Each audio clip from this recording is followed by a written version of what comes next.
record this. All right, so here we go. I want to show you where the announcements are. This is also in addition to class cancellations, which, fingers crossed, we don't have to do that again. Any updates, well, let's take a look.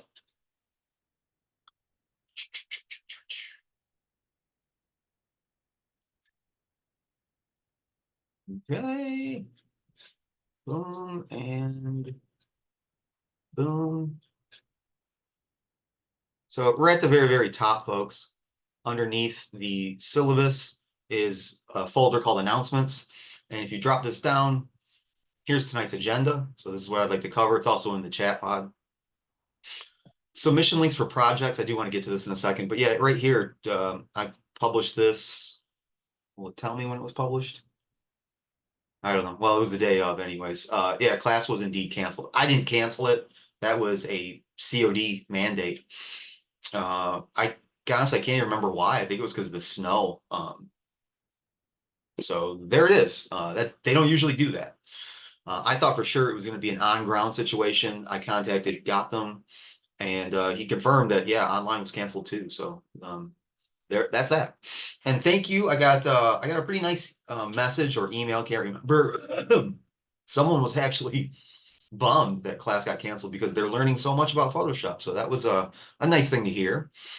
Yeah, so be on the lookout for these announcements.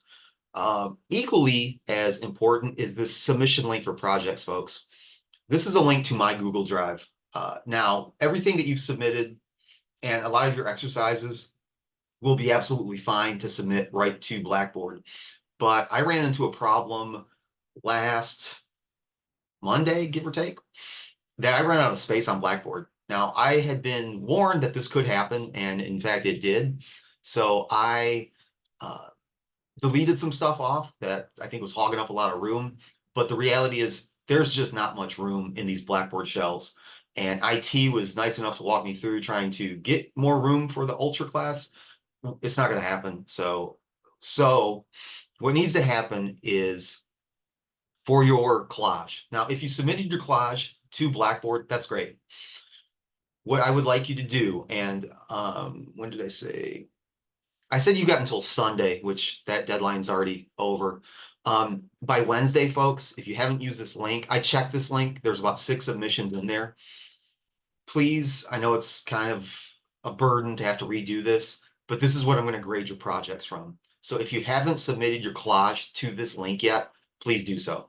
What I want you to do is I want you to copy this link, paste it into your browser. I want you to create a folder labeled your last name, and I want you to put your 2 files in there. One is your PSD, that's your final collage with your layers. I need to grade that. Pardon me. I need to grade that from a technical standpoint. I need to make sure that you're using layers, possibly naming groups, how you're using masks. Are you using masks? So all that stuff is going to go into the technical mumbo jumbo. And then I also need that other file of the process. Those would be the 6 artboards as a single PDF. So there's going to be 2 files in your folder, the process and the final. This is the way that all of your projects are going to be. And we'll probably be using a very, very similar Google Drive link. So be on the lookout for that moving forward. Yeah, so if you haven't done that, you got until Wednesday. They should already be done.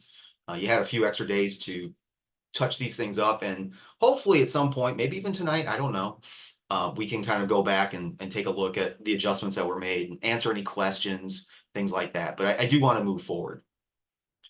Yeah, Candy, you do. I can't grade from both, unfortunately. So you got time, just maybe even just do it right now. You just copy that link and get that in. Now, because that was nobody's fault, I'm not penalizing anyone for it. And if they don't get in by Wednesday, that will be your warning. They have to be in sooner than later. I'm going to try to grade these things on Friday. So no, those grades have not been put in. I've got all of your exercises graded. I've got all of your pre-process graded.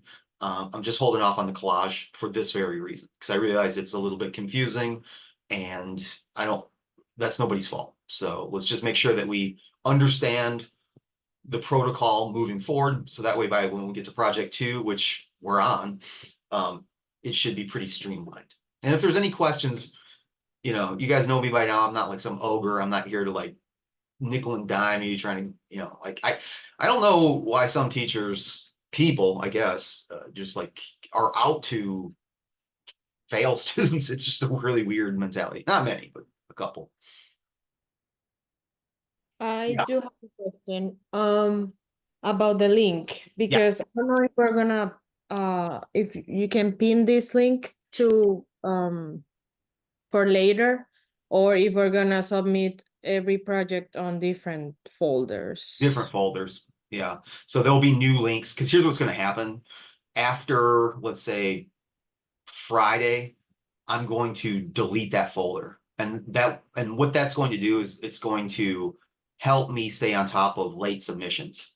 Because otherwise, what ends up happening, this happened to me last semester, people would sneak stuff in just here, there, everywhere. I don't get alerts for that. And they're like, well, my project was in. I'm like, was it? I don't really see it in there. So if I just wipe the folder out, you'll lose permission to it.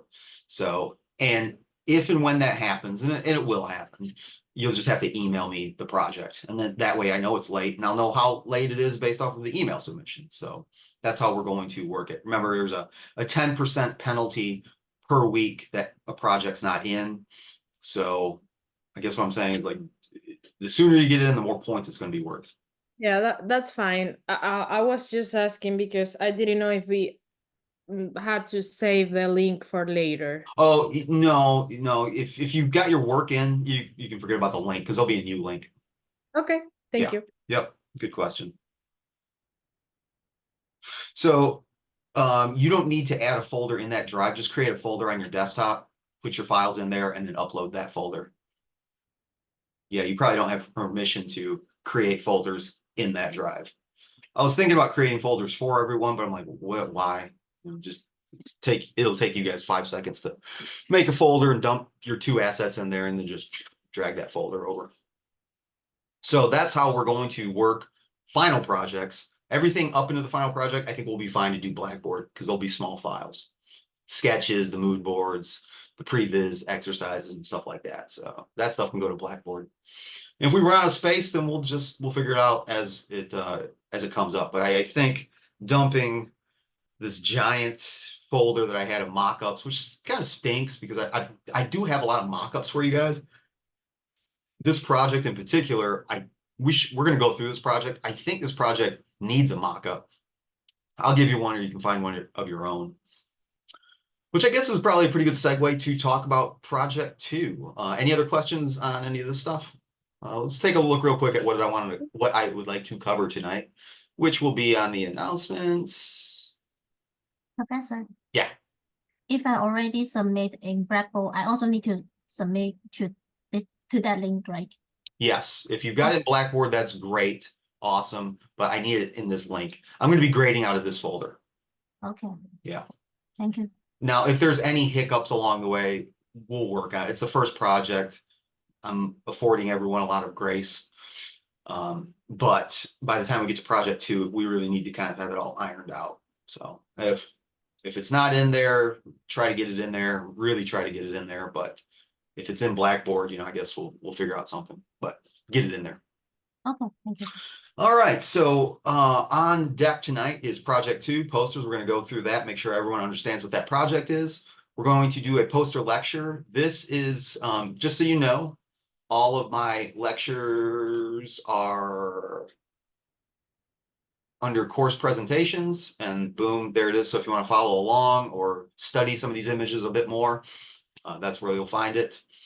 One thing I want to point out, this just happened. Take a look. Don't know. I think I was on Facebook trying to track this guy down, and this came up. Kelvin Designs. I have no idea who this person is or whatever, but it said claim your free prize. I'm always kind of a sucker for those. And it is, I haven't gone through it, 20 basic Photoshop formulas. It's like, okay, well, seems sure, free is free. So I downloaded this and I put this in resources. Maybe. Where is it? Resources.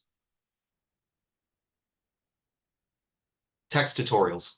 This isn't organized the best, but I don't really have a better solution for it right now. But inside of your resources folders,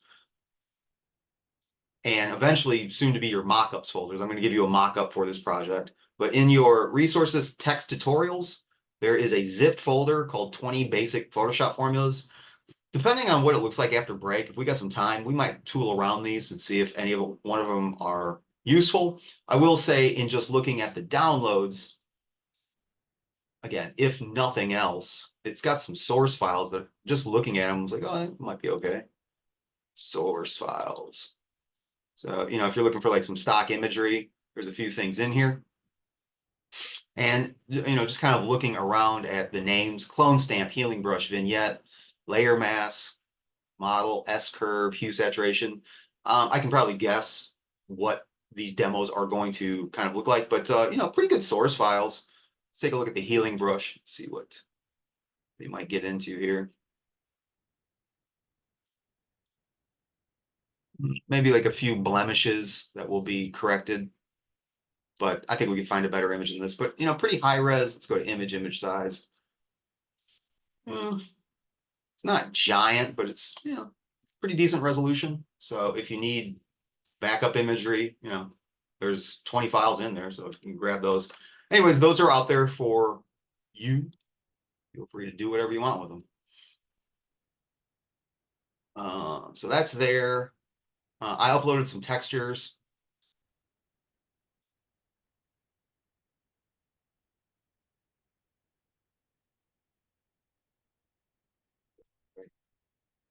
Tutorials. Yeah. Are there two files called textures?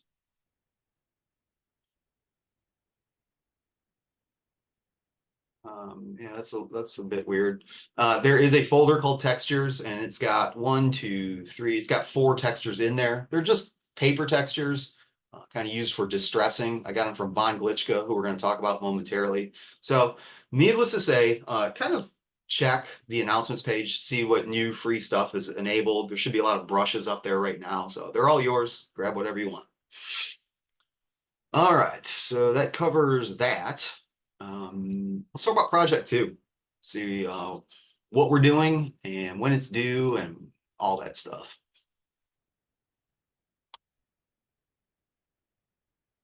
Yeah, if you're talking about that zip folder, any zip folder, you're going to always have to extract in order to see things. So that's just really just a right click and choose extract files.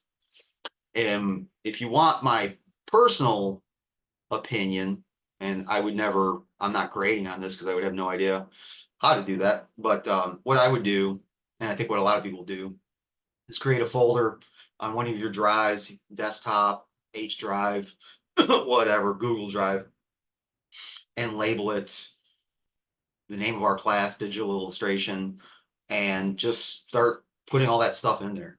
Put all your projects in there, put all the stuff I give you in there. And that way, if you ever need to go back and reference a particular lecture, brush, artist, whatever, you kind of know where it's at. It's just an easy way of kind of keeping a tidy housekeeping system. So on to assignments and projects, and we do have a new folder called Project 2. You've got 2 new exercises. We'll talk about those after we talk about the project. Got thrown off a little bit with the snow day. We're kind of a day behind. In a weird way, it kind of worked out okay, though.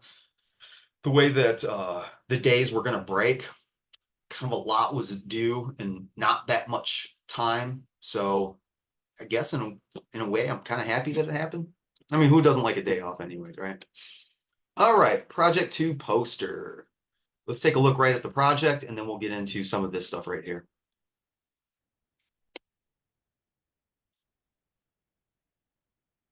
I'll let you read through the minutia here, but essentially what you guys are doing is you're making a poster. That's about it.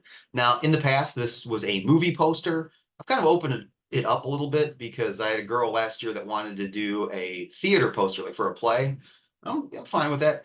The competencies are the same. It's kind of irrelevant, what the event is, be it I put play, movie, or event. So that kind of broad umbrella. Here's what's important. that you use Photoshop, that you use X amount of images, that you use typography. That's a little bit different than our last project.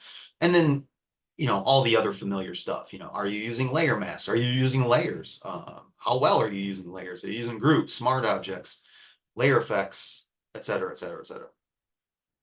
So, like I said, I'll let you read through the objective here. Yeah, exactly. So, but this shouldn't be like earth shattering to anyone. This is a very stable Photoshop project.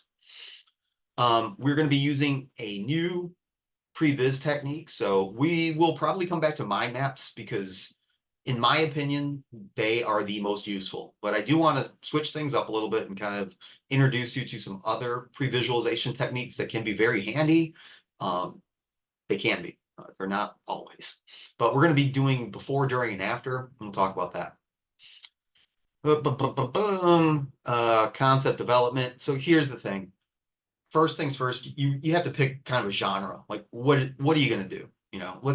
It's easy for me just to stay with movies. So while this isn't a movie specific project, I'm just going to use the verbiage of movies to make things easier.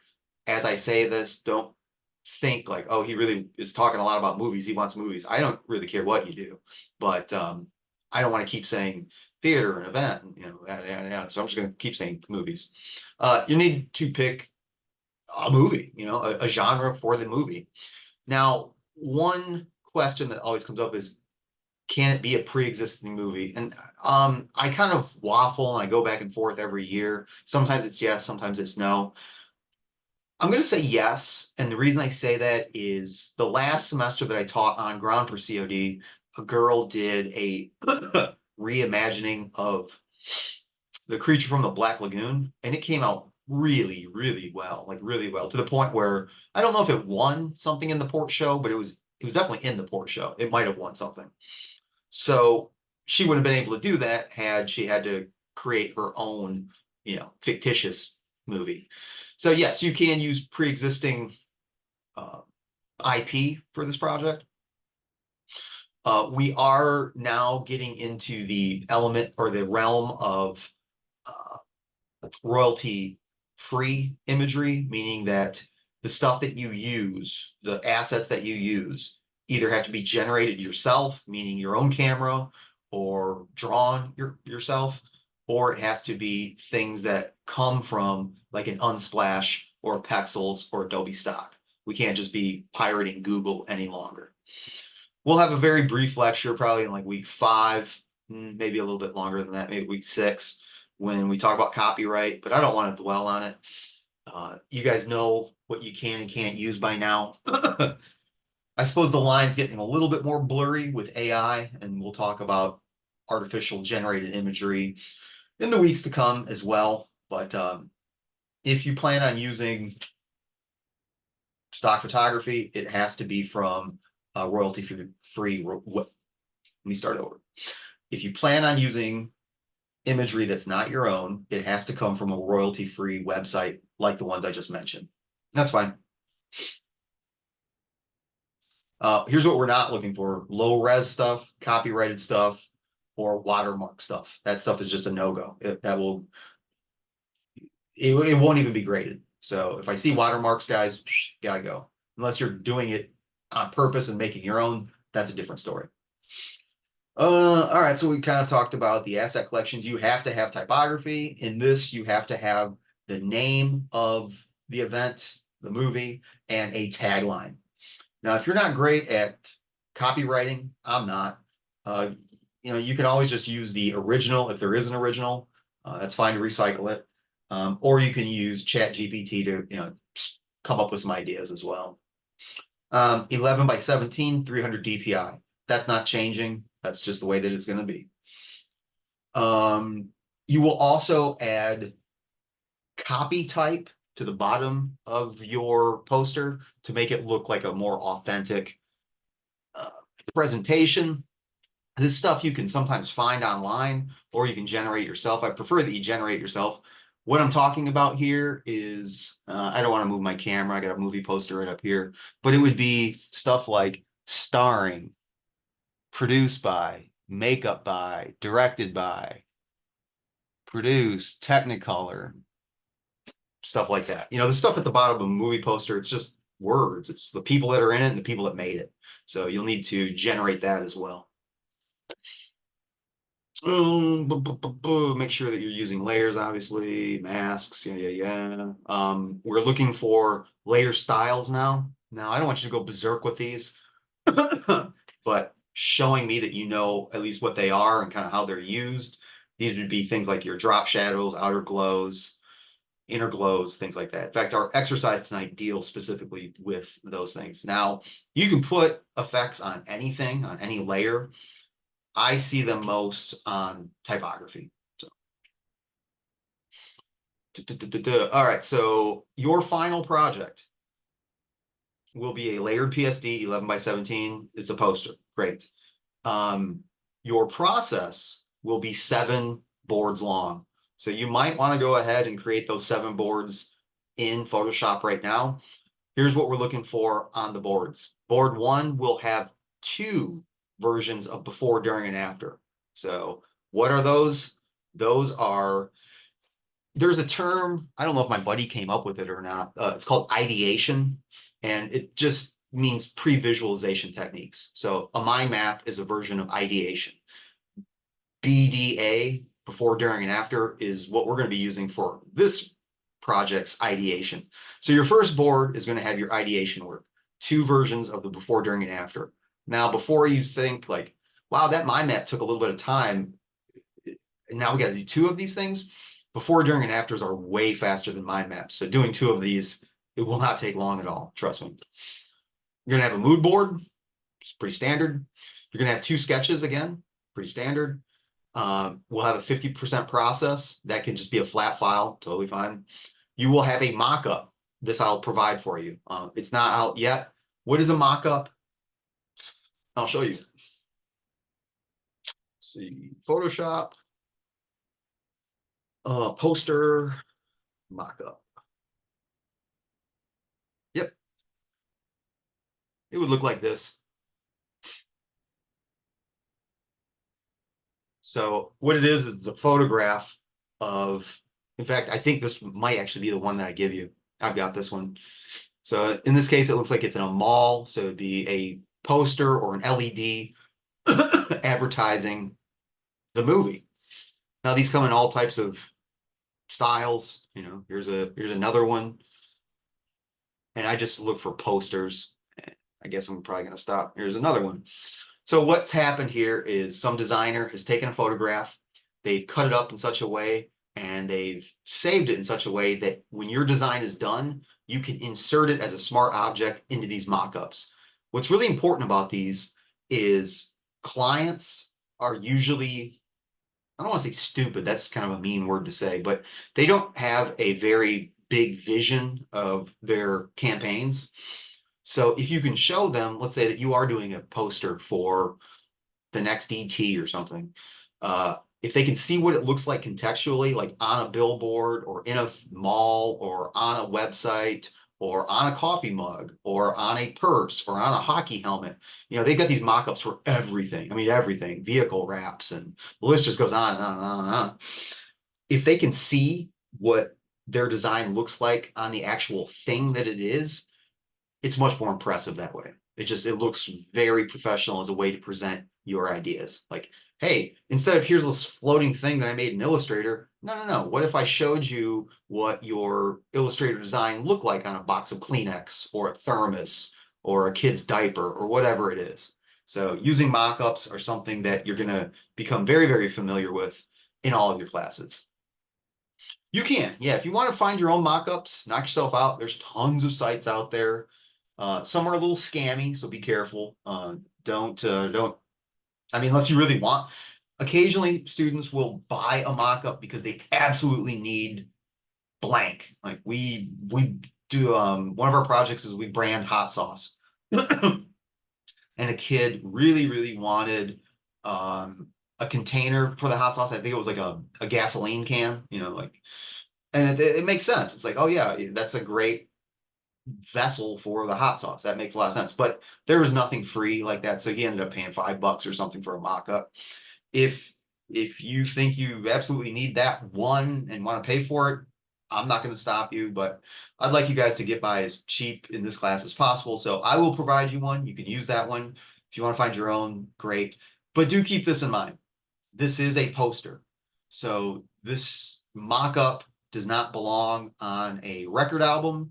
It does not belong on a computer screen. It does not belong as a Facebook or Instagram blast. Make sure that you use a poster template. Yeah, exactly. It doesn't belong on a gas can. So that is project 2. Does anybody have any questions about that project? Be confused about it at all? Kind of got a handle on what it is? Shouldn't be too confusing, but at the same time, I don't want to discount anybody's questions about it. Anybody need clarification on that? If not, and I'll wait a minute or two. If not, then we're going to move into our 2 exercises that'll be due Wednesday at 6 o'clock.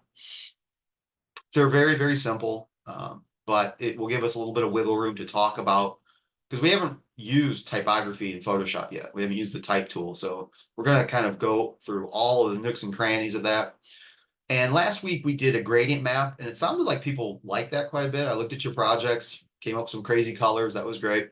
But I feel like maybe I jumped the gun a little bit showing the gradient map before the actual just gradient tool. So today we're going to talk about the gradient feature, dispel any of those mysteries. So gradient tool, probably start with that, end with the type effect.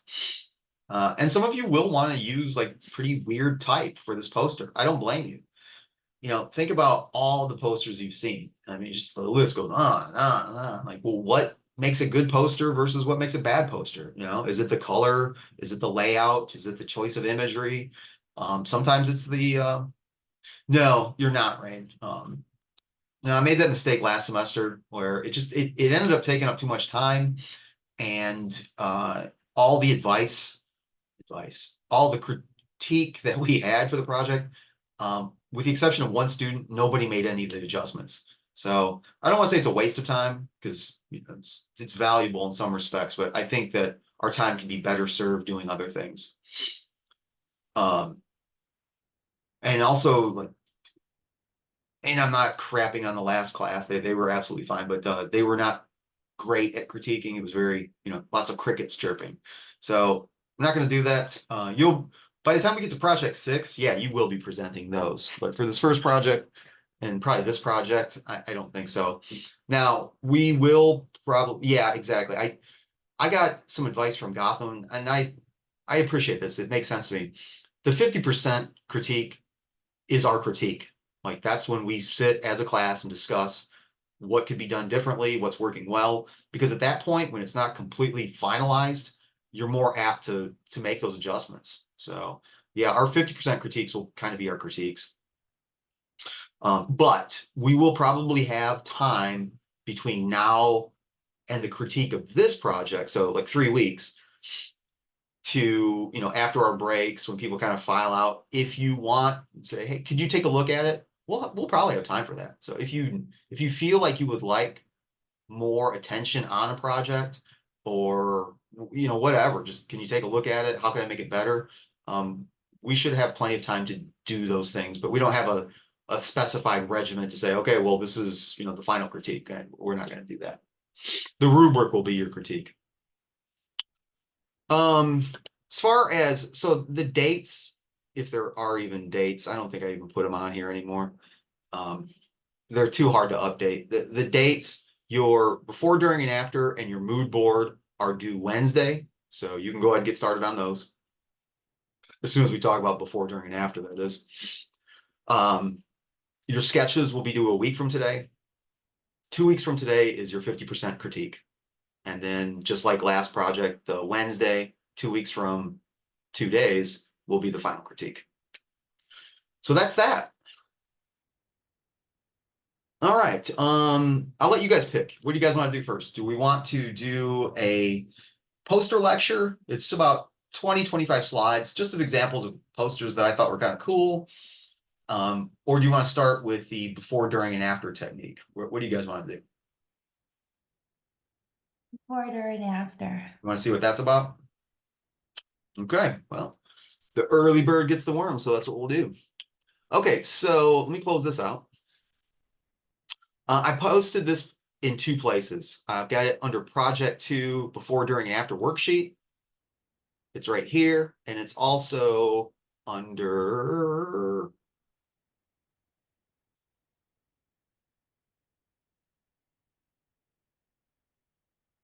resources. You have a folder called Previs Worksheets. And here was a mind mapping template that I never gave to you. All of these come from a designer by the name of Von Glitchka, and we're going to have a day soon. We're going to start doing Mondays are going to be artist in focus, or it might be Wednesdays. I don't know. We'll switch it up. But every week I'd like to introduce you to a designer that has influenced me or inspired me in some way, or a designer that's inspired other people. And Von Glitch is definitely going to get his name mentioned. I'm a big fan of Von Glitchka.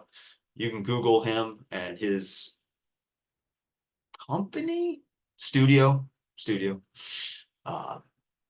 Very good designer / illustrator. He's got a name for it. He's like a Zillustrator or something. I don't know. He's kind of quirky. But he definitely draws a lot and uses a lot of his drawings to influence his design. But I got all of these templates from, and you guys have access to, I always call it lynda.com. It's not called that anymore. It's LinkedIn Learning. You have access with your COD account to LinkedIn. So if you actually wanted to find where I found these, just go into LinkedIn Learning and Google Von Glitchka. It comes from his series called Drawing Vector Graphics. It's really good. You know, if you think like I'm not great at Illustrator yet, you should take a look at that course. Or if you're like, I'm good, but I want to be better, take a look at that course. He's great in the sense that he doesn't fart around, he doesn't waste your time, he's not long-winded. It's always just like to the point, moving along, to the point, moving along. He's got very good real world scenarios and just a well kind of spoken dude. Anyways, the one that we're going to be doing is this before, during, and after template. Now, let me say this before we get started with it. I really like it, but as we go through these, you're going to realize that not all of them are going to help you with your problem. Before, during, and after sometimes can really capture that idea perfectly, but not always. I think that to me, mind maps are the most useful. I got one in here called word association. It's very cool, but it's kind of hard. So we'll save that one for a later date. And to be fair, I've done projects, and I'm talking about me now. I've done projects where I can't even fill in all of the word association. It's almost like a pie chart where it's got like 10 different slices. I can get like 3 or 4 slices sometimes, but I can't get them all. Like it just, either I'm not smart enough or I'm not creative enough. I can't quite figure it out. But I do want you to be aware of it because it might be useful to you in some future capacity. But we're going to be using this. So what is this? All right, he gives the example of rain. So what you're going to do is you're going to put a word or a concept or a genre or something about your project. So in this case, it's for a movie or event or whatever. Something about that needs to go in focus. And this is your focus right here. So this one's already filled out for you. Don't do this one. It's an example. Do this one. So you drop a word into focus. And I'll actually do this with you for, I'll make up a movie. What you want to try to do then is, so he's got the word rain in focus. He gives an example of like, put the name, like maybe the name of the movie, the company, the product or service. Okay, cool. So rain's in focus. What happens before rain? He came up with clouds. What could happen during rain? Maybe an umbrella? What's after rain? Puddles. So here's his visual solution to this problem. And it's this fun little wacky person about to jump into a puddle. Cool. And that worked out pretty well. It's a nice iconic thing. It's not always going to work that way. But you do have to do 2 of these for your project. Even if you don't use them, at least you can say you exhausted those resources. So what would I do? Well, first things first, I would want to download this and then I would open it in Photoshop. and then start to drop it in there. Now, I think I've actually got this downloaded, but I'm going to download it anyways. And I will open this in Photoshop, and I'll go ahead and start. So open, or during and after, boom. Now, since it's a PDF, a multi-page, it's asking me, do I want both pages, just one page? I really only need the second page, so I'm going to click on that and choose OK. But before I do, I see that it's set to grayscale. That's not the end of the world. I can change that later, but I don't really understand this. PDFs by default, unless you change your preferences, they'll always want to come in as grayscale. I want the color, so I'm going to bring that to RGB and choose OK. All right.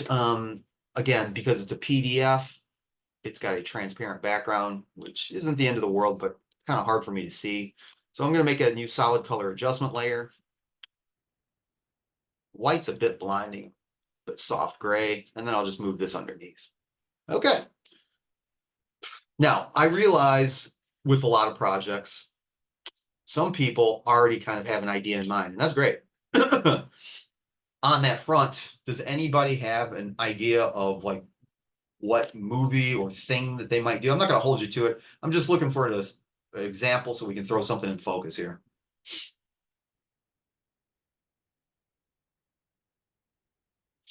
Because if you leave it up to me, you know what genre I'm going to pick. Anybody else want to take a stab at a genre? Maybe that would be easy. It's just what genres do you guys like? Scary movies? I mean, that's where my mind would go. Does anybody else want to see anything different? Is anyone adverse to horror movies, sports movies? That'd be kind of cool. Yeah, that might be a little bit challenging. Sports. What's okay? Sports. What sport? We got to narrow it down a little bit. Or what person? Maybe it's a biopic. Basketball. Okay, let's do that. So in going back to the before, during, and after, the name, company, product, or service. Now we could certainly put basketball. I don't know if that would help. Rom-coms, sure. I mean, again, you guys pick whatever you want. I'm going to go ahead and do basketball because I've never done it before. So I'm going to get my type tool. I think for me, well, let's start here. Let's just go ahead and put. Now, I was doing some design work for the high school that I work at. They are the Vikings. So I've got this very, very Nordic font, which in this case is not helping at all. So let's take that off and do something just a bit more standard. All right, so the BB stands for basketball. All right. What comes before basketball? Anybody want to take a stab at it?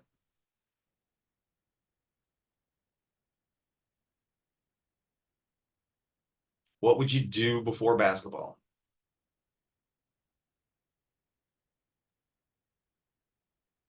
Warm up. Okay, say warm up. Yeah, that's good. So let's get our type tool, or I'll just duplicate this, move that down. Now, let's be even more specific. I like that. Put warm up. And that font is a bit large down here. So I don't think 100-point type is necessary. Right, drop that down to a cool 72. That's even kind of big. Down to 60. All right, so warm up, good. What could warm up actually look like? Like, give me an example of warming up. What would you do? Good. Yeah, there you go. So let's throw some of that on there. Yeah, that was actually the word I was looking for. But train, good. All right, still a bit large. Let's drop that down some.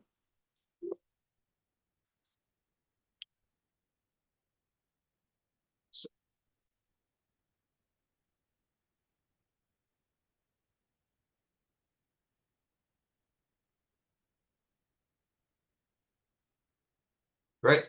So yeah, that is what I think before basketball. But are there other things? You bet.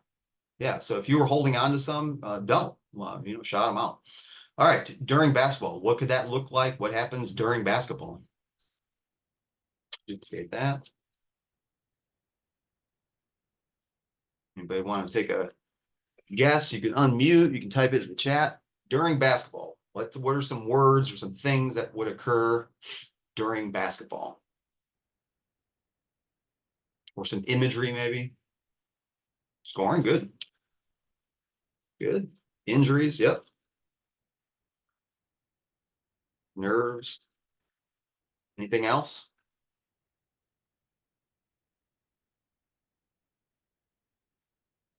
Yep, dribbling, of course. Shooting. All right. Now, teammates, yep, I would throw that in, but I'm a little bit out of room, so good call. All right, let's move on to after. What happens after basketball? Winning, losing, Okay, win, lose. What else? Hydration. Good. Anything else? celebrate. Celebrate. Good. Good. I think this is fine. We'll stop here. And I mean, to be fair, folks, you really only need one word for each B, D, and A before, during, and after. But the more that you have, the better pool that you're going to be able to draw from as far as imagery goes. Now, let's take a step back for a second. We use these ideation techniques to hopefully steer us in a more unique, more novel area than maybe we were originally thinking. However, if I've got this really awesome idea for a poster and it doesn't really involve stretching or dribbling or celebration, should I do it? Yeah, probably. It's just going through the motions, and at least you've done this step, because who knows, maybe, you know, there's something that's happened here where like, oh yeah, you know, that there's a few things on this list already that, you know, when I heard basketball, I had a certain image in mind. And now that I'm looking at this, it's like, oh yeah, you know, maybe like some celebration would be kind of good. That, you know, that might be kind of nice in the forefront.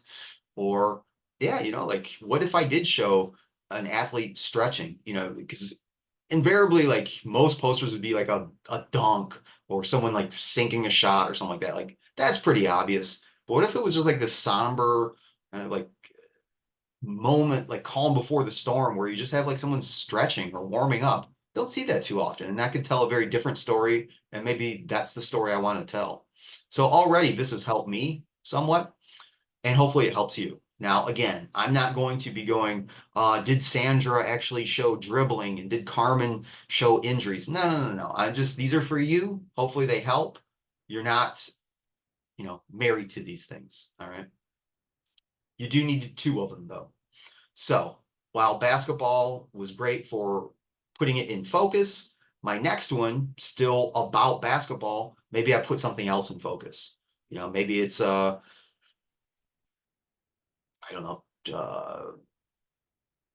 teammates, or maybe I put pressure in focus, or maybe I put scholarship in focus. I got to pick something else that pertains to my genre, but it's probably not going to be the same word.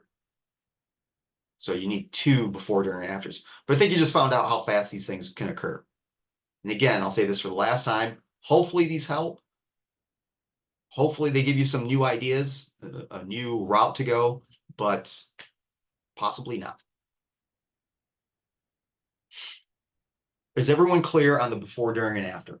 Should we spend some more time on it? I think it's kind of self-explanatory. It's not always the easiest thing. Sometimes it's almost too obvious, where it's like, I know what happens during basketball. People dribble and shoot. Yeah, put that down. You know, if it's obvious, put it down. I think Von Glitchka used a very good example with rain, but almost too good, because I've had several students, and I couldn't give you an example, so please don't ask, but they've got something and they put it in focus, and it's like, I have no idea what happens before that. And I'm kind of like, yeah, I don't know either. So you just got to kind of bend it a little bit. All right. So that's easier than mind map actually. Is it? I mean, I'll tell you what, I don't think it takes as long, but I don't know if it's any easier. I mean, mind maps are pretty easy for me. Just first thing you think of and just that's it. So yes. Yeah, mind map take time actually, because it's long. Yeah, yeah. And I mean that's good. But Madeline, did you have a question? I think somebody's hand went up. Yeah, I just wanted to say thank you for giving us like multiple options to like figure out our like thinking process through the design and stuff. I really appreciate it. It helps a You're lot. absolutely welcome. You're absolutely welcome. Yeah, it's like anything else, guys. Design is not a one size fits all. What works for some people is not going to work for somebody else. And what you like, someone else maybe won't like. So there are several of these techniques out there. And it's only within like the last 5 years that I've kind of like doled these things out. Like before this, when I was back at the Art Institute, I think everything I did was mind maps because that worked for me. And at some point it occurred to me like, you know what? I don't know if everyone really digs mind maps that much. So yeah, just having these other tools in your design workflow, I think are really handy. So I'm glad that it's working for you. We've only got a couple more to choose from, but if you like this type of stuff, if you like pre-visualization techniques and problem solving and strategies to problem solve, I don't want to stop the chat. And if I can remember, I'll grab it. But there's a book. I think I brought this up last class. I don't know if it's out of print or not. It's called Tinker Toys. It's made for advertising, but a lot of the stuff that they talk about directly translates to design. Now, I will say that not everything in that book is user friendly. There's some stuff it's like, what? That just doesn't work. Like, I couldn't even give you an example. It's been a while since I read it, but I just remember a few of them being like, golly, I don't know if you can. It made sense when they explained it, but like when I put a problem in focus in their scenarios, it's like, hey, it just fell apart. But it's a cool read. And even if nothing else, it's just like, oh, wow, like they do that. So it's kind of a cool thing. That's not to say that there aren't 100 other books that are just as good, if not better. I just haven't read them yet. I think one thing that's helped as far as sharing this stuff out is having Von Glitchka give me the PDFs instead of me like having to create them myself. And to be fair, I didn't never even heard of what before, during, and after was until I took that drawing vector graphics class. So when I learn something, I try to, if it's useful, I try to like share it out. All right, then that is before, during, and after. Good luck. Let's see what you guys come up with. They're due on Wednesday. I can't imagine it's going to take too long. 2 of them. All right, let's talk about some posters. I put 2 questions on the chat. I don't know if you saw them. Oh, how do we know what word needs to be in focus? Good question. I can't tell you that. If you've got an idea, I might be able to help you, but it could be the genre. Well, I guess genre doesn't. I mean, maybe you could put the genre, but take a look at Glitchka's example.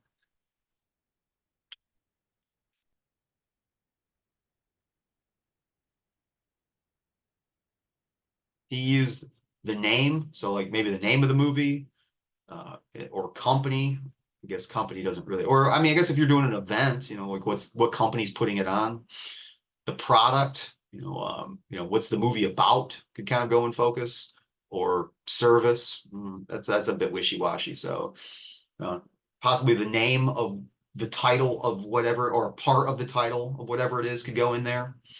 Or the feeling that you're supposed to walk away. Like I was just in the middle of watching The Lighthouse, it's just kind of like this spooky, gothic, atmospheric thing. So, maybe I'd put gothic in focus, or maybe I would put isolation in focus. How do we know it works for the exercise? I guess you'll know if it, and I'm not trying to sidestep the question, but you'll know if it works. Does that make sense? You know what I mean? Like if you put something in there and it doesn't work and you tried it, cool, that's great. At least you tried. But if it's not giving you anything, don't do your poster around the ideation technique just because it's like, well, I had to use it because before basketball is hydration. So my picture is a person chugging a Gatorade. No, you come up with a better poster idea. Yeah. I think I'm getting confused because I don't know if the technique, I mean, what we put on the before, during, and after, it's supposed to be what the public needs to feel about the poster, or I don't know if it needs to be like just words and that's it. Think I understand. It's going to be words for sure. It's all going to be words on this. He included graphics. I don't expect you to do that. I think he just likes to draw a lot. Yours will just be words, but it could be things that the viewer is supposed to feel, but it could just be things that are in the movie. Okay. Yeah. Okay. Thank you. Yeah. Yeah, guys. And again, I don't say this in a condescending manner, so please don't take it this way, but you can just kind of loosen up a little bit. Like just have fun with these things. Hopefully they help, but they sometimes don't, and that's okay. But the more that you kind of get comfortable with it, the more I think that at some point you'll have one or two techniques. Because here's the thing. Very often you'll have a design in mind and you're just going to do that design, and that's fine. But, and this will happen the longer you stay with it, you will get stuck eventually. You will get stuck on something. And when that happens, having these resources are going to be really, really important. I would encourage you to do them anyways. Even the most basic design project that I have, I'll always do a mind map. I always do it just to say it makes me feel better and it just kind of gets me thinking in a few different directions. Now, do I always use the stuff that comes out of it? No, not always.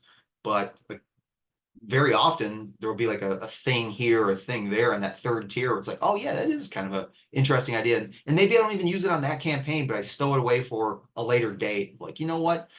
I did a hot sauce label, and this came from a previous mind map of several mind maps ago. Or maybe I was even working with a student and I was showing them how to do a mind map, and I came up with this idea. I'm like, oh crap, I gotta remember that.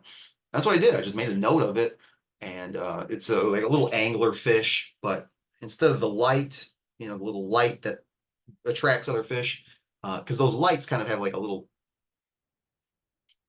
certain kind of shape to them, and I ended up using a little like chili pepper, and the chili pepper was like radiating light out.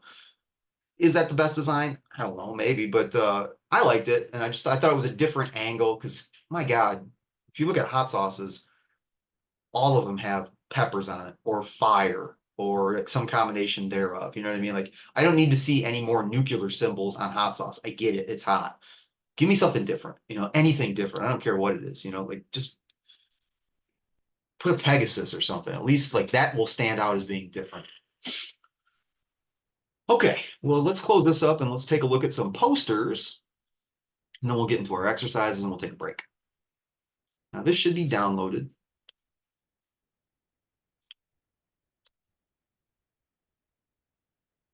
We'll go to downloads. And if you want to follow along with this, you absolutely can. Cool.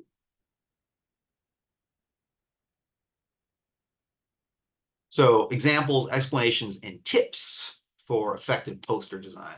See how this goes. All right. In no particular order, talk about some criteria. And this transcends posters, by the way. This criteria is just like good criteria for all design. We just happen to be talking about posters. Now, I start with this because, not because I like this movie, which I do, but when I saw this poster for the first time, it made sense to me. Because if you're familiar with what this movie is about, the bad guy in this movie uses these moths as like his calling card. Great. So I saw it as a kid and I'm like, oh, that's a pretty cool poster. It's Jodie Foster and your mouth is covered with and then it's got the little skull on it. Great, awesome, whatever. 20 years later, 25, maybe 30 years later, I don't know. I got a book on poster history. In fact, what happened is the library was closing. They were just giving books away.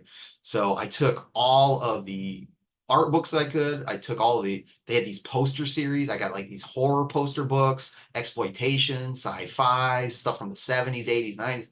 And this poster was in there and they were talking about like how interesting it was. Like, oh yeah, I mean, it's cool. It's like black and white, but this is a little splotch of color. What I didn't realize is the skull, and that's why I've got these exploded views here.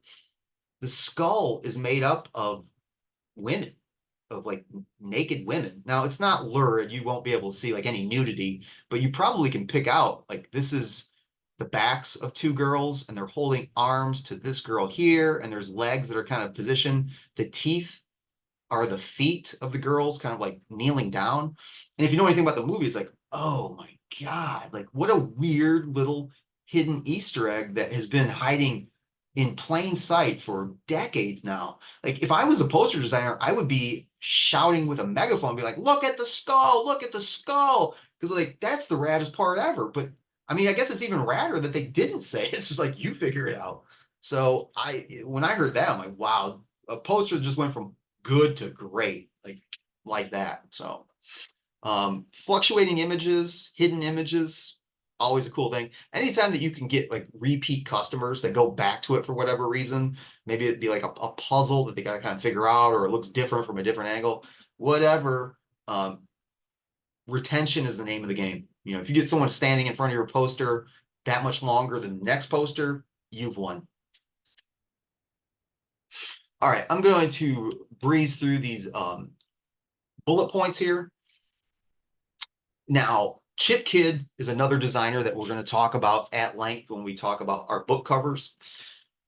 He's talking specifically about book covers here, but I think it directly translates to any design, in particular poster design. So consider the genre, guys. You got to think of the genre, okay? You don't want a real spooky looking poster for a kid's movie, you know, unless it's a spooky kids movie. But, you know, if it's something that, think of what Moana 2 is coming out, maybe it's out, I don't know.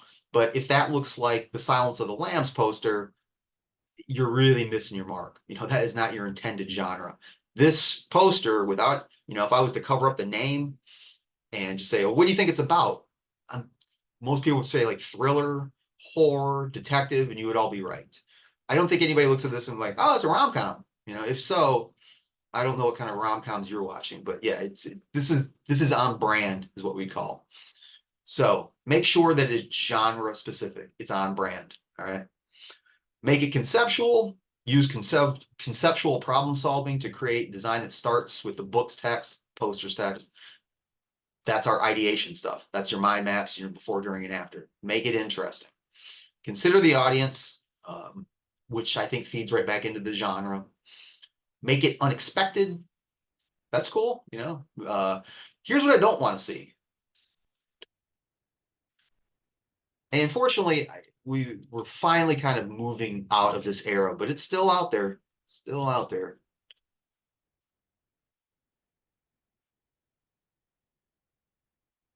Poster design in the 90s was this. This is all, you know, I said it's going away. Now that I'm looking at a lot of these movies just came out.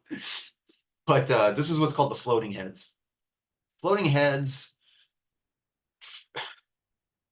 it really stinks. It really stinks. Because what is happening here is the studio is saying, the reason that people are seeing this movie is because we've hired X, Y, and Z to be in it. And they don't really need to know anything more than about the movie than the principal actors. Also, what happened around this time was, as a great example, floating heads, disembodied heads just floating there. So we can say, oh yeah, I like Dustin Hoffman. I think I'll go see Sphere. What a lame poster. I mean, what a lame poster. So please, guys, no floating heads, okay? What had happened at this time was before the floating heads, there was like this really big artisan movement in poster design. People like Drew Struzman would illustrate these gorgeous posters, like just wonderful posters. And here, I'm sure you've seen some of his work before.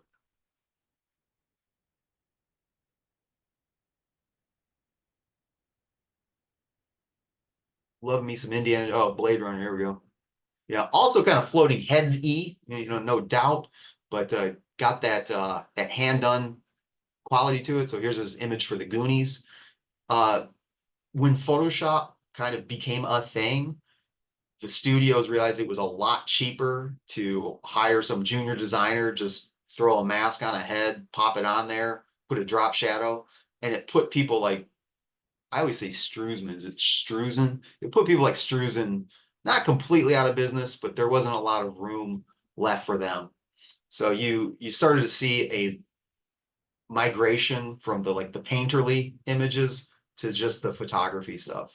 And I've got nothing against photography when it's used well, great, but it wasn't. And that stuff just looks like junk is what it looks like.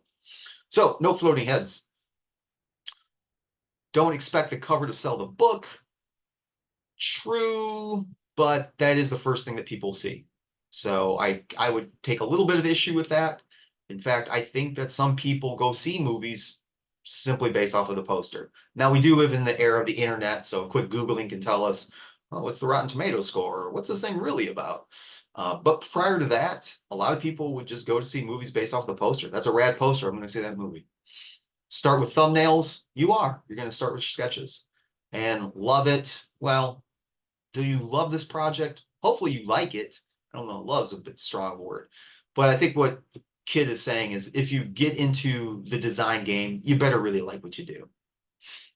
All right, so an image for Little Miss Sunshine. Great use of negative space. They're kind of letting a lot of the awards and accolades take up a lot of room here. Very, very simple color scheme to the point where it's like a spot color. Very Photoshop created. I mean, when we talk about our layer masks and our object select, we could pop this thing off of its background like that. And yeah, Little Miss Sunshine, good use of type, kind of growing, getting bigger and bigger, but I really do like the colors. It's very simple. And we saw a resurgence of simplicity in particularly movie poster design probably like 15 years ago. It's kind of starting to phase out a little bit. They're starting to get a little like busier and busier now.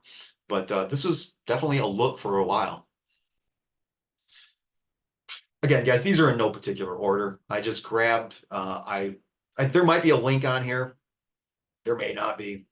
But if you just Google 20 best movie posters, some of these will make the list, not all of them. But as we kind of scroll through them, I might pick out little bits and pieces, like why I think that this works, why I don't. But one thing I would like you to be paying attention for is, do you think it's on brand? Do you think it's on genre? So you've got something like A Clockwork Orange, which is a kind of a sci-fi horror movie. It's very weird. And I think the poster sums it up pretty well. Like that's a really odd image, and kind of scary too. Well, good, because that really tells the story of the movie quite well. Whereas if we go hundreds of years ago, back to the Weimar Republic, and we have a movie like Metropolis, this artwork kind of has that sci-fi feel to it. Now, it's a whole different aesthetic than A Clockwork Orange, but I really think it speaks to the brand very, very well. It looks like a piece of German Expressionism because it's a piece of German Expressionism. The movie's a piece of German Expressionism, so it's not misleading at all.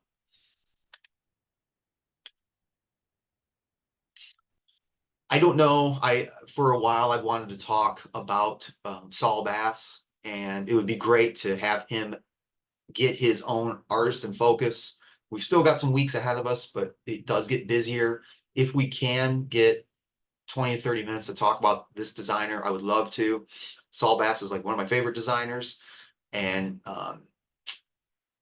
known for a very specific style. This right here, Anatomy of a Murder, probably one of his more famous. No, it's not probably. It's one of his more famous movie posters. And if you can look at this style, a lot of his stuff looks just like it. It's very minimal, flat colors, something that you could do quite easily in Illustrator or Photoshop.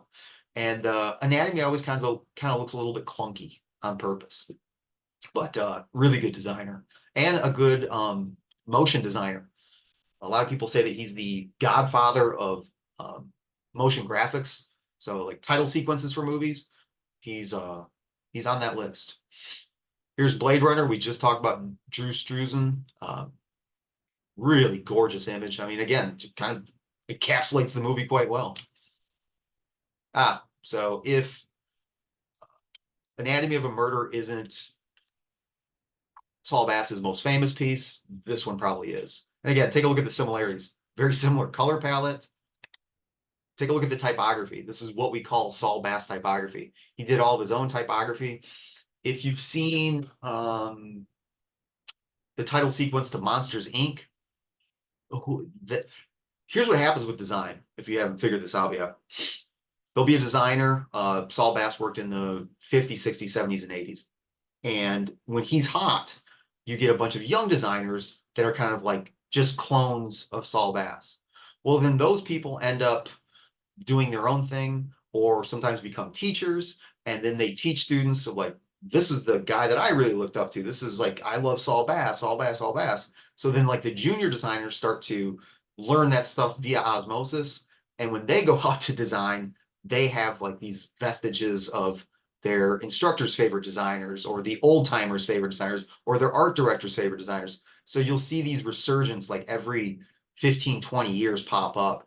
And the people that did Monsters, Inc. were absolutely unabashedly huge fans of Saul Bass. So like this type almost looks like it's cut out with scissors, like out of construction paper. Simple, primitive anatomy almost, simple shapes, very eye-catching, easy to read. Boom. I threw a summer music festival in here, not because I think it's a great poster. It's okay. I mean, I like it. I suppose it's well enough. But I didn't want them all to be movies, so I tried to switch a few things up here and there.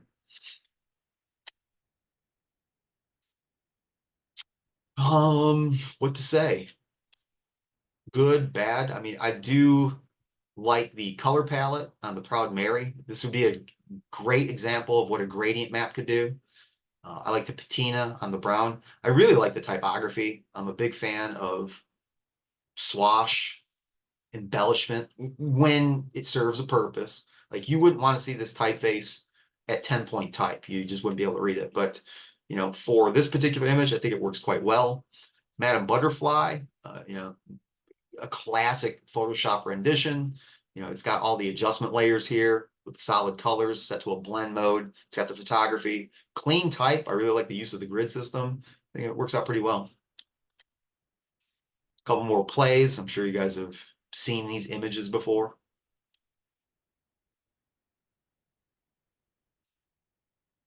This stuff is Gary Pullen. I didn't know that. I know him by the name of Ghoulish Gary, and I've got one of his pictures up right over here. He's a printmaker, and he's printmakers are a weird guild in that they really stick together. So if you ever look at an Instagram likes of a printmaker, chances are it's like all the other printmakers. It's cool and different. Like I don't see sculptors doing that as much as printmakers. I don't see photographers doing it as much as printmakers really stick together. So Ghoulish Gary is kind of like in the top 5 printmakers as far as like movie posters go. He's got some really, really cool stuff. I love this. We're going to take a look at Ollie Moss. He's an artist in focus. But when it comes to very minimal posters that are very poignant, it's got a hook for the J in Jaws. And I love that, just that teeny little black fin and that red C tells you everything you need to know, without showing you everything. It's kind of like the beauty of the movie. They don't show the shark until the very end. They don't need to, they got the music. That's kind of what's going on with this poster. The other one's for Christine, and it's just it's a well-rendered image. And again, when we talk about those hidden images, those fluctuating images, you can kind of see the skull and the splattered blood in the foreground here. More Ghoulish Gary. Oddly enough, the girl that did the creature from the Black Lagoon, I liked hers better than this one. I like this one. I think it's pretty good, but hers is pretty rad. Blair Witch. When we talk about hidden images, I think the branches are kind of turning into eyes a little bit. I feel like that's a little bit played out. You know, there's a lot of this forest stuff that's kind of like made to look like a human face. Sometimes it's successful, other times not so much. But he wanted to give it a shot, and I guess he did. Tyler Stout. Tyler Stout's a different animal. He goes the other way, and instead of minimal, his would be more maximal design, where he throws in everything. So every cast member from the movie is going to get a piece of the screen real estate here, or things that happen in the movie. So yeah, here's your Mad Max, and I mean, I don't even recognize some of these people, but they're all there. I assume that they all made a cameo at one point or another. And here's the Goonies, same thing. Like you get, it's like kind of watching the best of the best pieces of the movie. It's all there in the poster. He's also got a very flat, clean line style. So if you were to take all the colors out, this would still function as an illustration because all the black is just a holding line. What do I mean when I say holding line? Think of a coloring book. Coloring book's got lines and then you color inside the lines. That's the way that he works. Now, for your posters, you are going to be tasked with putting this copy. This is what I was talking about, like the words at the bottom. So Mondo presents, blah, blah, blah, the Goonies, the dates, blah, blah, blah, blah, blah. You guys can totally make this up yourself. You can take it from the real poster. I don't care. I need to see that you're using type. That's what's important. More Tyler Stout. And if you guys want to see any of these designers, just Google their names. A lot of them work through and for Alamo Drafthouse. What a cool job that would be, getting paid to just do retro posters. Man, that would be so rad. All right, I think we've seen enough Tyler Stout. You get the drift. Ollie Moss, really good designer when it comes to negative space and those fluctuating images. Very Photoshop heavy, no doubt. So here, the stripes on Share Tiger are the trees in the Jungle Book. And you can see the little boy in that iconic pose. Really well done. Great use of color too, like kind of spots color. Now, I kind of ragged on a couple seconds ago the way that Ghoulish Gary was using those vines to make eyes. And it's just because I've seen it a lot. This is awesome. Like, this is a great use of it. Because if you've ever seen these movies, you'd know that the final act of this movie takes place in this like Cloud City. But this Cloud City shape just happens to look a lot like the visor for this particular character. Sometimes two things just kind of like land in your lap and it's just a gift from the design gods. This is one of them. Same thing with this. Again, if you're familiar with this character, this robot, you'll know that he's got two circular eyes. But in this movie, in this particular scene, there are two setting suns. So you kind of reposition, they become the eyes. Voila. It's great. I didn't put Jedi in here. He did do one, but it's also the branches making another face. So I was like, kind of seen that before. But very nice. And again, take a look at the color palette, monochromatic. You just staying warm, staying warm.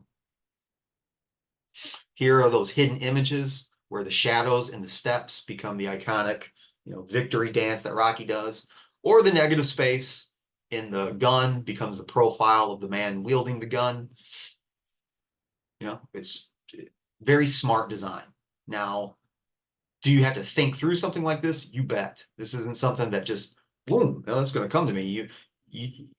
I've seen him talk about his process and he just doodles a lot. He keeps doodling it and doodling it and doodling it until two shapes kind of link up and it's like, oh, that's where I can go with this.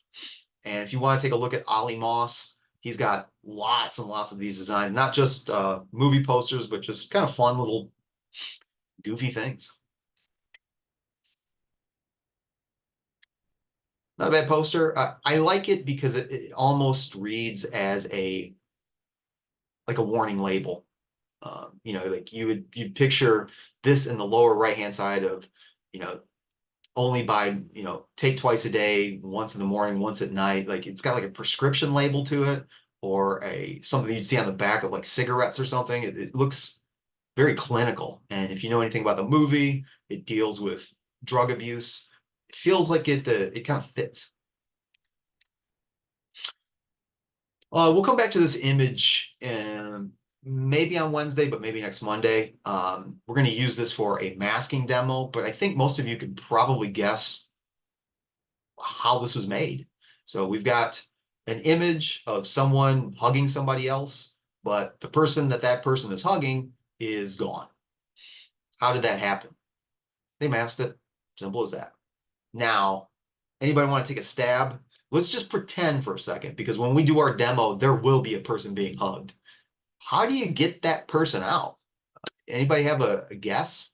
Is there like a magic button or not? Disabling the layer mask. They definitely used a layer mask, but how do you think, all right, let me back up. How do you think the selection was made to get rid of that? It's a girl that he's hugging, by the way. How do you think that the selection was made to get rid of the girl? Or was there a selection made? I don't know the answer for certain, so don't think I know. I've got a guess.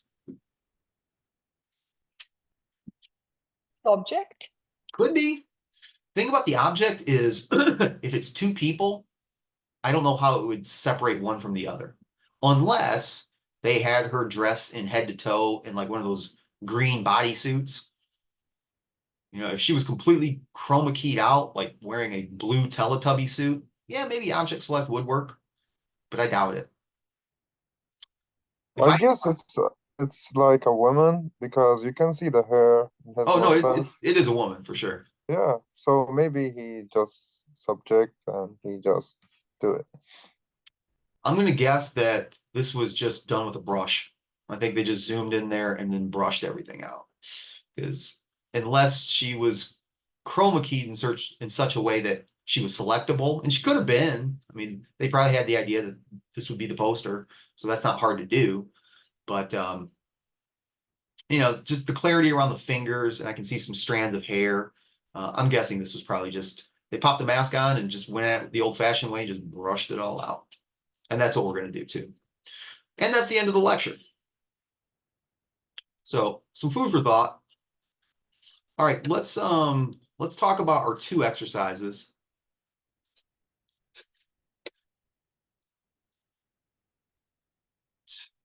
Now there's links posted to these so you can follow along. There's nothing that they're going to do that I'm going to do any different. Looks like I might need to extract this. Give me 1 second.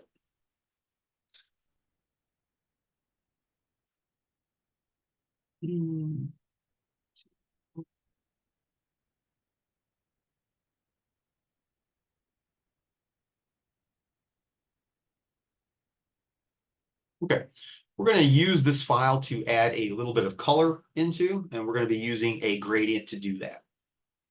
Let me see if I got the other file ready too. I'll just kill two birds with one stone. Got that gradient tool. What's inside of this? Looks like I might need to download the other one. Before, during, and after. What's this? Oh, no, I got it. Sweet. All right, this is going to be our type demo. So let's start with this. All right, and I am recording, so if you guys need to go back and take your time with it, not a big deal. All right, so we talked about a gradient map, and that will replace colors based off of the lights and the darks. A gradient will also go from one to the other, but it's not based off of any colors. It's just kind of flat. So check it out. I'm going to go to my adjustment layers here and choose a gradient. Now, yours might look like mine. It might not. And that's because my gradient is going from black to transparent. Okay, well, if that's the look I'm going for, great. But what else do I got here? I think we looked at this last time. This is one of the defaults, red to green. There's your Christmas gradient. Now I want to pause a little bit. I want to talk about all the nuances of the gradient editor real quick. So I'll just choose OK.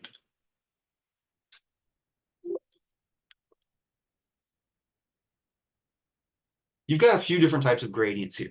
You've got a linear, which is going from, in this case, top to the bottom. But you can spin the angle, so I can go side to side, or at an angle. You can 360 degrees. You can change it to whatever angle you want.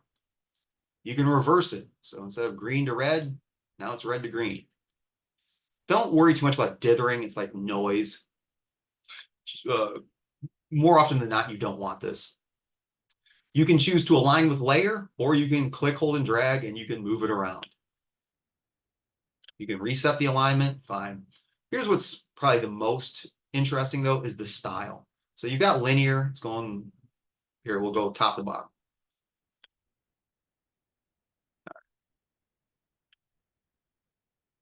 Top to bottom.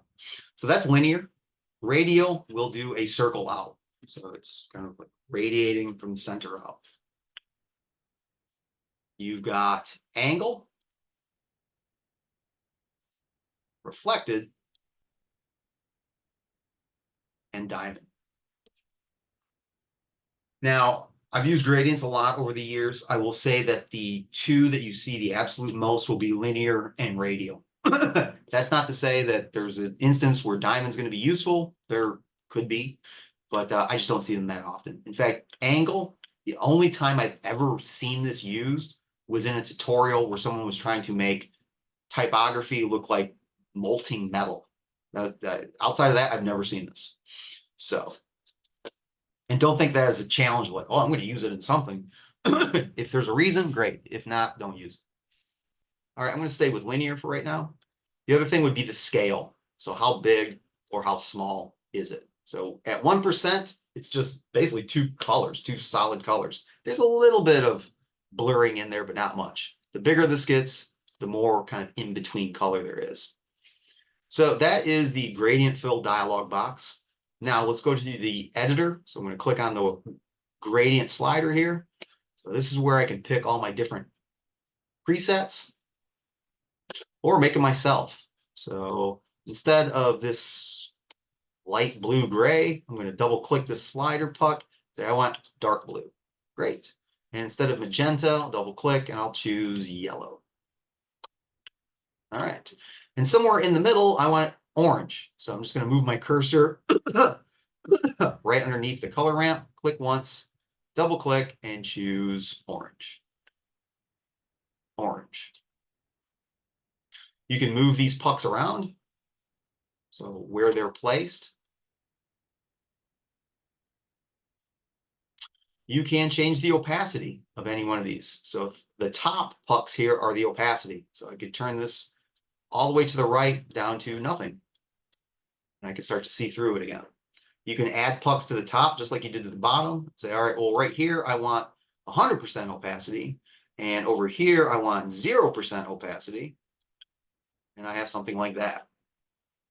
To get rid of pucks, just click on a puck. And you can click, hold, and drag off. So at this middle one, I'm just going to click, hold, and drag and push up, and it's gone. Bring the opacity back. Bring the opacity back. Now you do have to have a minimum of 2 pucks. You can't have just one because it's not a gradient then. So let me get rid of this orange. Click on that, and this time I'll just hit the trash icon. You have a little diamond in between 2 pucks, and that is the threshold. So how much or how little that puck is being applied. And that, folks, is everything you would need to know about the gradient editor. That's it. Very handy, cool to use, but that's it. There's nothing else. Now, there is a gradient tool, and it behaves the same way. It's right here. Nice thing about that is if you have a gradient and you click on the tool, make sure I'm on the gradient. This brings up what's called a HUD. It means a heads-up display. And now in real time, you can take a look and say, all right, well, I want this blue to be more up here. And you can kind of just move this gradient slider around. This got taken from Illustrator because Illustrator's gradient tool did this years before Photoshop's did. And finally, Photoshop users were like, what's the deal? Why do you guys have the best tool and we don't have a tool? So they gave us the HUD here. So very cool. And you should be able to, I guess Illustrators is still a little bit better in the sense that you should be able to rotate it. Oh yeah, there we go.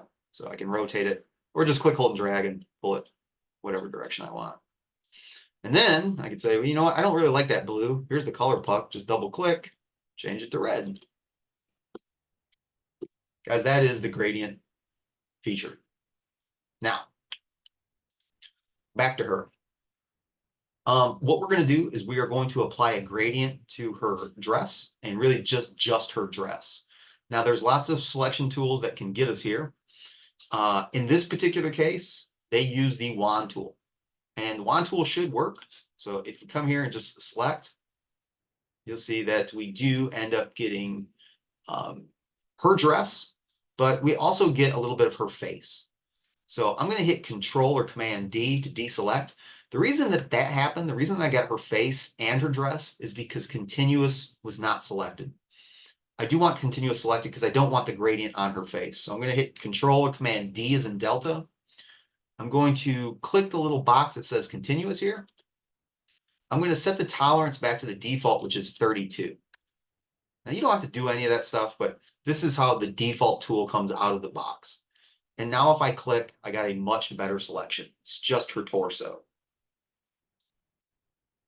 Where am I going from here? Well, I'm going to add a gradient adjustment layer. Now the gradient, because I have a selection, should only go into that container. So let's see if it works. Go to my adjustment layers, go to gradient. I'm not seeing anything, but something has occurred. And it's because it's going from black to nothing on a black dress. So if I change my gradient to, oh, I don't know. Let's see what is inside of pastels. All right. Not bad. I don't like it.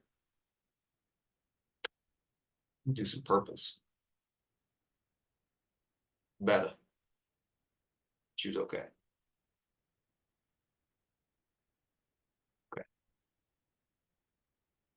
So that was a very fast way to apply some color into this document. Now, what they want us to do is like, it looks good. It's not bad, but this looks a little bit weird. The fact that we've got this drop shadow here on her like, clavicle right here, and the color it just kind of breaks in a really weird way. So what we're going to do is on the mask, not the gradient, but the mask. So make sure that I click on the mask. We're going to get a big, fat, soft, round black brush, and we're just going to take one sweeping stroke and just knock some of this gradient down. So I'll get my brush tool. That's B for brush. I'm going to come up to the brush setting, and looks like I got some really weird brush loaded. So I am going to go to, I don't have my default brushes loaded. Oh, maybe I do. All right, so I've got a big round brush that I can't make any airbrush. So here's a big brush, turn off the airbrush feature, flow. So my brush is about 2000 pixels. It's set to black as the foreground color. And again, this is the most important thing. If I painted on accident on the adjustment layer, you'll see that it says no, it won't let you do it. And if you click once, it will even give you a warning being like, hey, if you want to do this, you need to rasterize it. And that's absolutely what I don't want to do. So if that dialog box came up, make sure that you hit cancel, and then you can just repeat the procedure. So make sure that you're on the mask, and then you can just click, hold, and drag. Make that stroke. And you'll see that what's cool about it is your gradient immediately updates. So before, if the gradient is allowed to go up, say this high, you'll see the gradient adjust to it. If you knock it down, the gradient will update and say, okay, well, I can't go up this high, so now the purple needs to get bumped down some. So that's kind of a cool feature. The other thing, and I'm not going to do this, but you should, is the selection that we made was good. It wasn't great, though. You can see right here around the arm, it got a little bit off. So I'm going to use white on my gradient, and I'm just going to try to get as close as I can.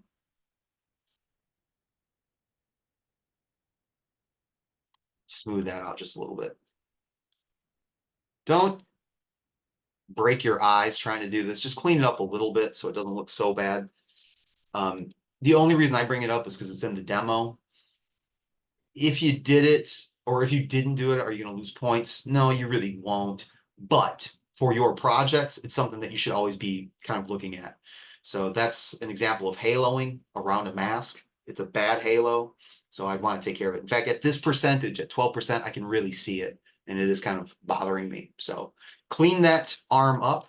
The last thing that they do, and again, I don't really care if this happens or not, but they hit it with another adjustment layer. It's a solid color. I think they chose like a blue or something. And then they just drop the opacity down. So before, after, just kind of giving that, cooling it down a little bit, I suppose is what's happening. So you guys can save that as a PDF and go ahead and submit. Feel free to change the colors. I don't care what colors you guys pick. Don't use black and white though, because I won't be able to see it. So pick some different colors, have fun, see what you can do. But that is gradients. Now I will use gradients in the future. I just won't go over them in detail because really not much left to go over. So you know gradients and you know gradient maps. Have fun with them. It's a great way to apply color. Any questions on this before I close her up? Yeah, I missed that blue that you applied. So all that Could is, you repeat that? it's just an Yeah, adjustment, same. just an adjustment layer on top. So adjustment layer and it's solid color.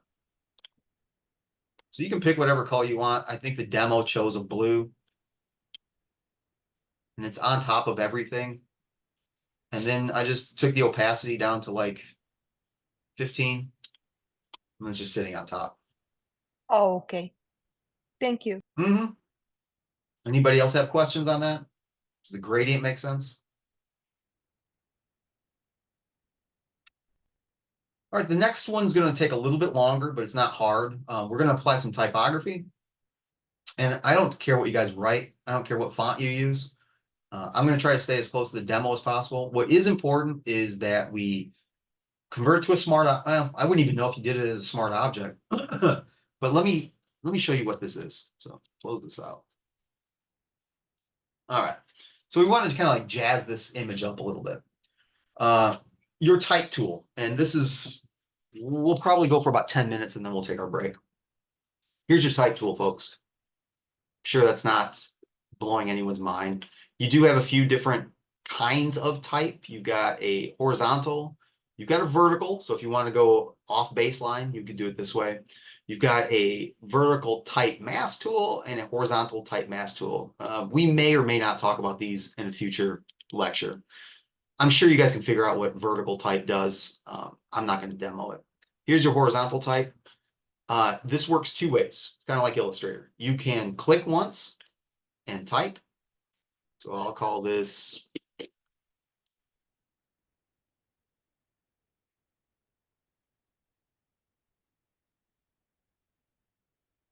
so that is what's called point type, where you click and just type, type, type, type, type, type. Or you can get your type tool and you can click, hold, and drag to define an area. And now you've got area type.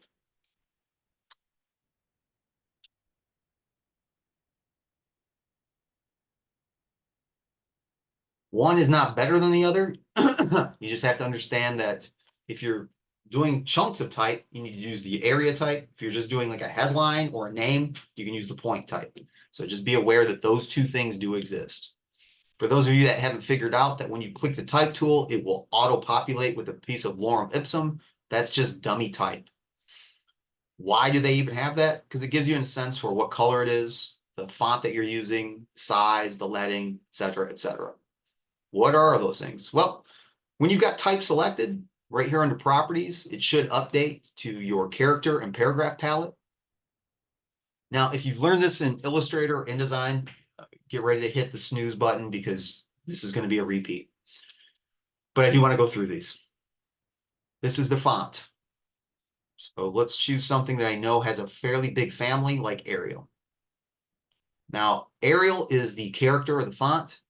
The style is regular, but I could do italic. I could do bold italic.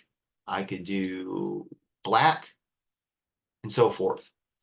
The better the font, the more members of the family it will have. So something like Helvetica, something like Gill Sans, Futura, Bodini, these will have, I don't want to say hundreds because that's a bit of a stretch, but they will have 20, 30 members of its family. Thin, ultra thin condensed, ultra bold condensed, and so forth and so on. I'm trying to think of what font I might have that would have the biggest family. Let's see if Caslin's got Whopper in here. What? Oh, it's because it's Adobe Castling. Hmm.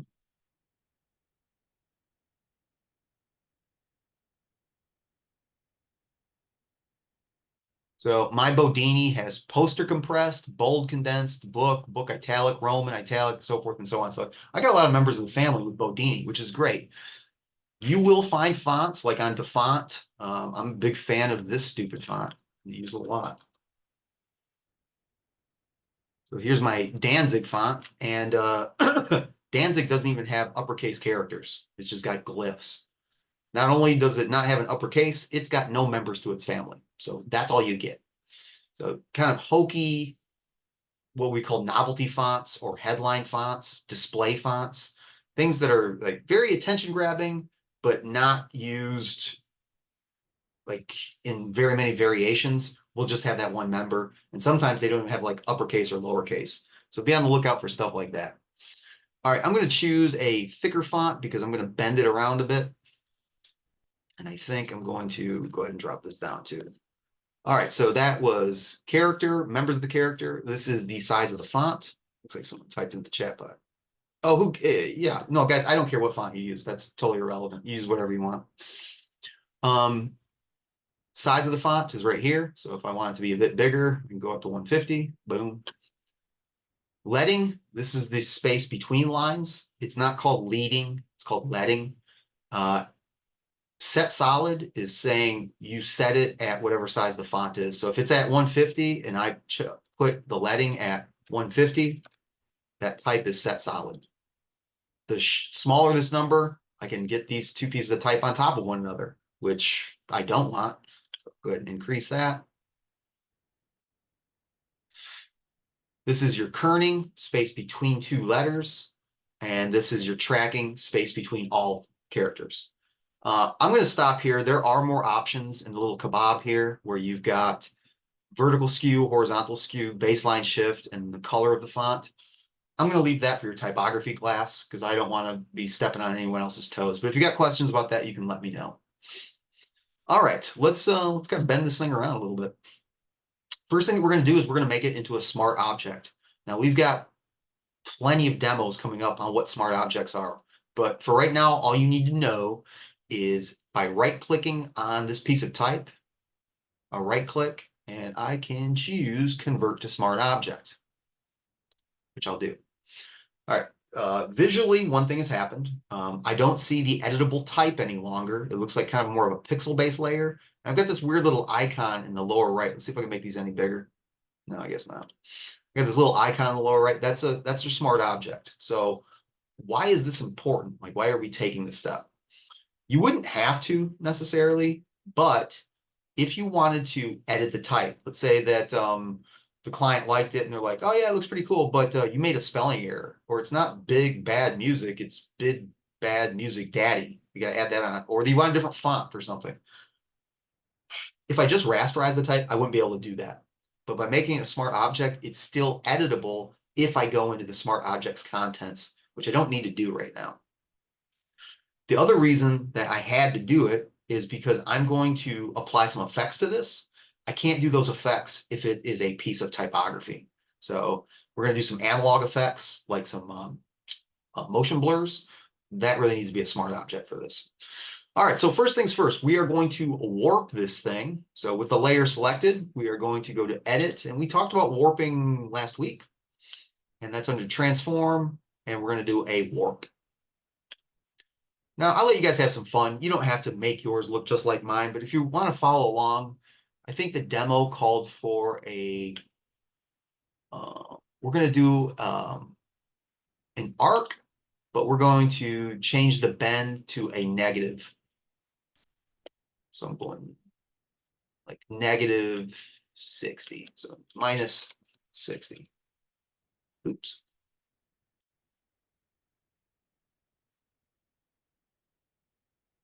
Professor Will, Hmm? is there another way that you convert it to a smart object? Or is it just that way? Oh, there's gotta be other ways. Because I'm trying to do the right click on mine and it's not working. Are you on a Mac? Yeah. try a command click.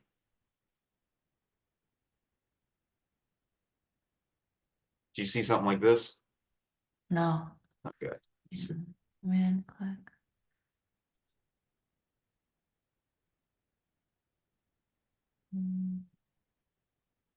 Selected. Sorry. That's all right. Oops.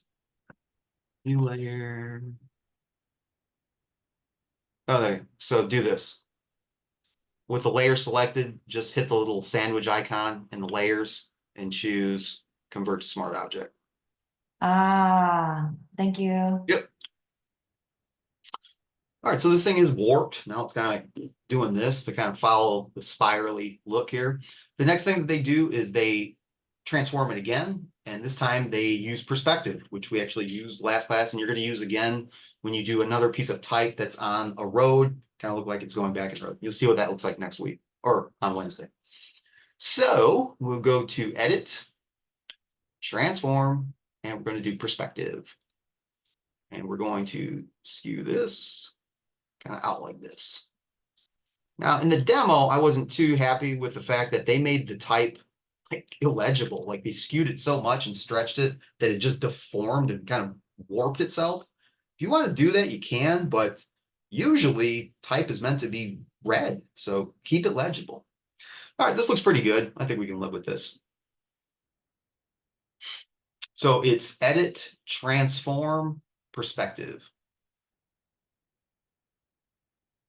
Like how did you like stretch the bottom half of the image?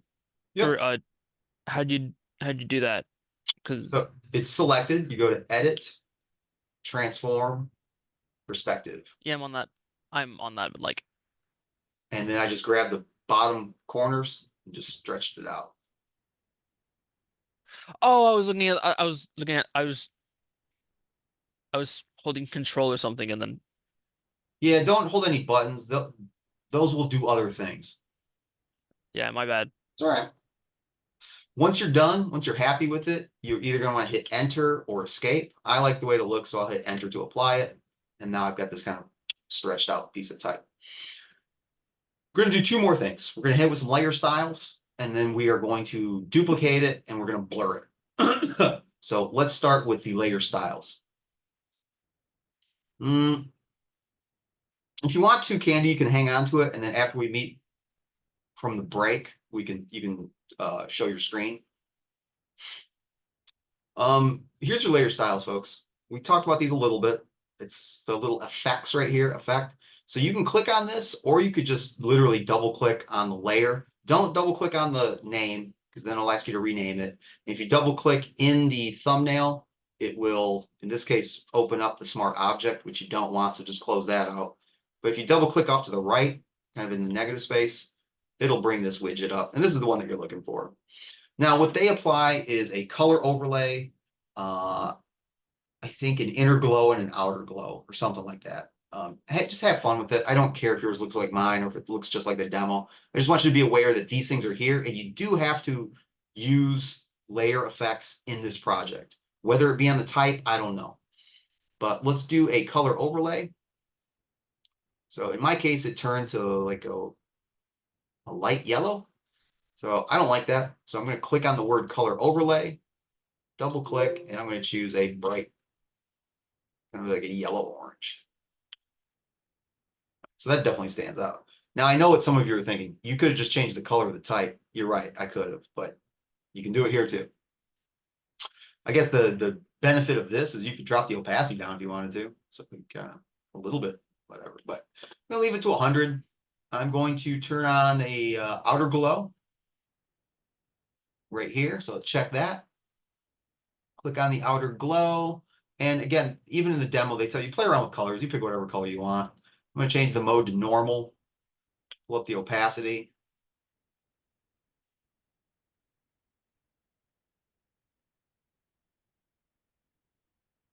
That's a bit too much.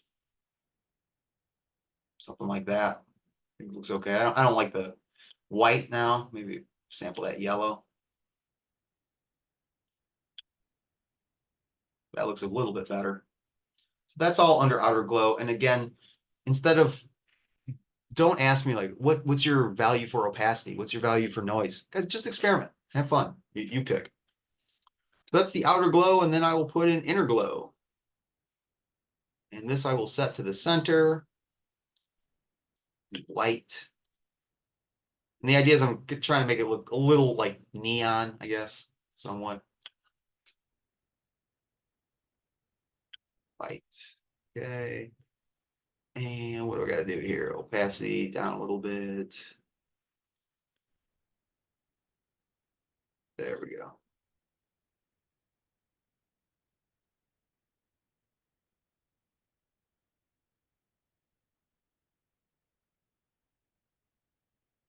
Doesn't look good. I kind of followed the demo a little bit. I kind of went off the res a little bit. I think it looks okay. It's definitely got some personality. Let's put it like that. It doesn't look like stock aerial type any longer. And I'm cool with that. And I guess it kind of matches the aesthetic of the image a little bit. Last thing that we're going to do is we're going to duplicate this piece of type. And we are going to apply a filter to it. So here's what's going to happen. We're going to take this piece of type, and I'm just going to duplicate it by hitting Control or Command J, as in Joliet. And then I'm just going to turn all the effects off. Just hit the word effects and turn them off. So I could apply them again. I could turn the effects back on, but I don't want 2 instances of this. Now, with this layer still selected, because it's a smart object, I can apply a smart filter. We'll be talking about filters at length. But here we go. It's filter. And the one that we're going to do is a blur, and it's going to be a motion blur. So blur, motion blur. And this is on the duplicate piece of type. They recommend changing the angle to 90 degrees, so it's straight up and down. And as far as the distance goes, that's up to you. You know, how noisy do you want this? How legible do you want it? Just choose OK. Zoom out a little bit. And the last thing they recommend is kind of like offset it a little bit. So kind of cool. It's kind of almost got like a mirrored effect. But that's where mine is right now. Now yours could look identical to this. You could, I don't care what you type. I don't care what color it is. Just make sure that you understand how to apply effects. Make sure that you understand how to use your warp tools. And make sure that you understand how to apply a filter to a piece of type. Because you may want to do effects like this for your movie poster.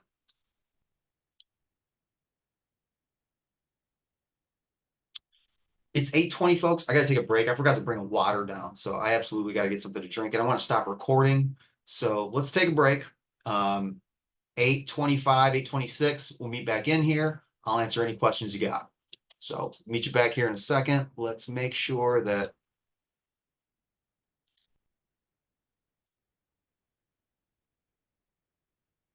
stop the record.